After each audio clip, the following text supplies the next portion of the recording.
Hi, welcome to your carrier update brought to you by PowerFleet. I'm Mike Vincent. He's Zach Strickland.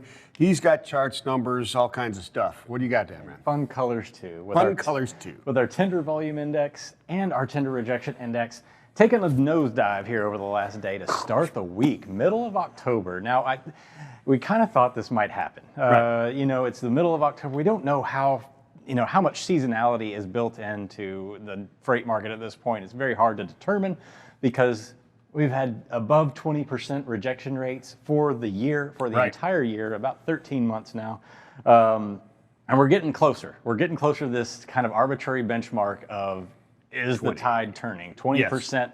I wouldn't expect, even if we did dip below 20%, knowing what's about to happen, seasonality-wise, Thanksgiving, it's inevitable. We're going to see capacity tighten because it's not necessarily we're going to see this surge of demand, as everybody tends to think is going to happen, even though it probably will.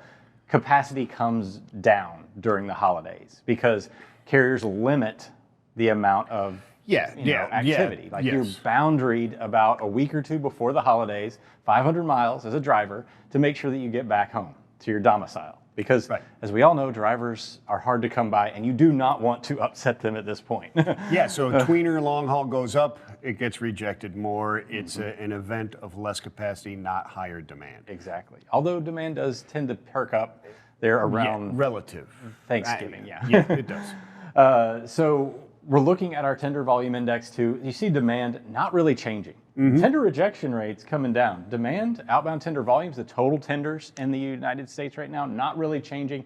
Actually above where they were in July when we saw similar rejection rates.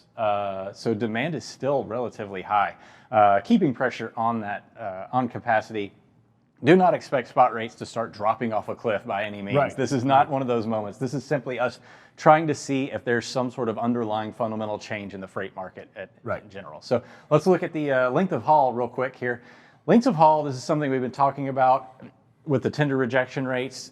As the various length of haul demand change, so do the tender rejection rates in aggregate. So it's very important to look at, understand the underlying fundamentals that shift those. And this is our long haul tender volumes throughout the month of September shot up.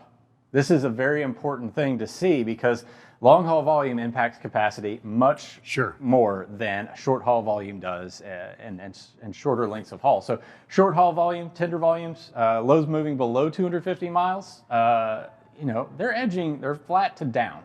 Local freight flat over the last couple of days, short haul freight coming down, mid haul, tweener, long haul all coming down as well. And the fact that these are falling faster than some of these less rejected modes is going to make that rejection rate causing that 0.5% drop in tender rejections. Exactly. So let's look at the map real quick of the United States freight market weighted rejection index here. Anything in red indicates loosening.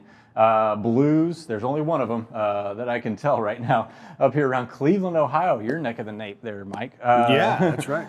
The only market on here that's showing any semblance of blue or tightening activity week over week. All these other markets showing easing. Everything's pretty much flat or easing, right? Yeah. Big red market out there in the West, Ontario, showing up like a big red object that you can't not look at.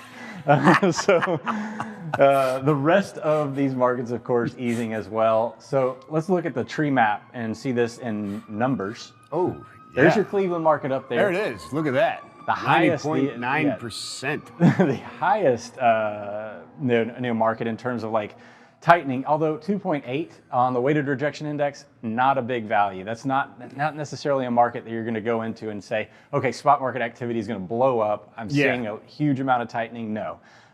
It's getting close. It's one of those things where we can see maybe if you are seeing a few more contracted loads this week, bouncing down the route guides a little bit more. It's more likely it's being pulled in some direction because of Columbus or Chicago or something around it, right? It's not a very insulated market. No, not at all. And it's a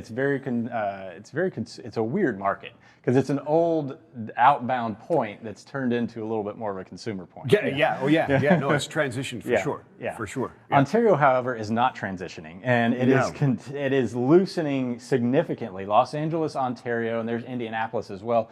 showing that below that -5 on the weighted rejection index, above 5 when I talk about the tightening, very significant. You should see some easing pressure in this market this week. Whether that means you're going to see like significant drops in spot rates, no, that's probably not the case, not at this point, because we're easing off of an extreme high.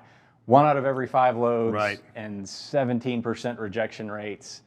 Not a big difference there, but you should probably see a little bit less activity on the spot market. Yeah, a noticeable. Yeah. You should be able to notice it. Yeah, absolutely. Thank you so much, Zach. We'll catch up with you a little bit later in the program.